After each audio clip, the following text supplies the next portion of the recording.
Hello friends, welcome to my channel. ఆదర్శ్కి దగ్గరైన ముకుంద ఇదంతా ఎలా జరిగిందో మనం ఈ వీడియో తెలుసుకుందాం. ఇంకా కార్లో కృష్ణ, ముకుంద, మురారి, ఆదర్శ్ అందరూ వెళ్తూ ఉంటారు. అప్పుడే కృష్ణ ఇలా మాట్లాడుతూ ఉంటుంది. ఏంటి మీరిద్దరు దూరం దూరంగా కూర్చున్నారు? ముకుందకి దెబ్బ తాకింది కదా, ఆదర్శ్ దగ్గరికి తీసుకోతానని అని కృష్ణ చెప్తుంది. భార్యని ఎలా ప్రేమగా చూసుకోవాలో కూడా తెలియదా నీకు అని అంటుంది. నా భార్యని ఎలా చూసుకోవాలో నాకు బాగా తెలుసు కృష్ణ, కానీ తను కంఫర్ట్ గా ఎలా ఉంటే అలా ఉండాలి అని వదిలేస్తున్నాను అని ఆదర్శ్ అంటాడు. కంఫర్ట్ కన్నా ఇప్పుడు జాగ్రత్త ఇంపార్టెంట్. తనకి దెబ్బ తగిలింది కదా, తనని దగ్గర తీసుకో అని కృష్ణ అంటుంది. పర్లేదు కృష్ణ, నేను ఇలాగే ఉంటాను అని ముకుంద అంటుంది. ఇప్పుడు నీకు బాగానే ఉంటుంది. సడన్ గా ఏదైనా బ్రేక్ వేస్తే కనుక కాలు నొప్పిగా ఉంటుంది. అప్పుడు బ్యాలెన్స్ చేయడానికి ఎవరో ఒకరు మనిషి ఉండాలి కదా పక్కన అని కృష్ణ అంటుంది. ఇంకా ఆదర్శ్, ముకుంద ఇద్దరు పక్క పక్కన జరిగి కూర్చుంటారు. కూర్చొని రెస్ట్ తీసుకో, ఆదర్శ్ భుజంపై తల వాల్చి రెస్ట్ తీసుకో అని కృష్ణ అంటుంది.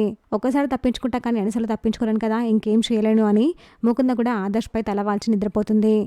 అది చూసిన కృష్ణ ఇలా అనుకుంటూ ఉంటుంది.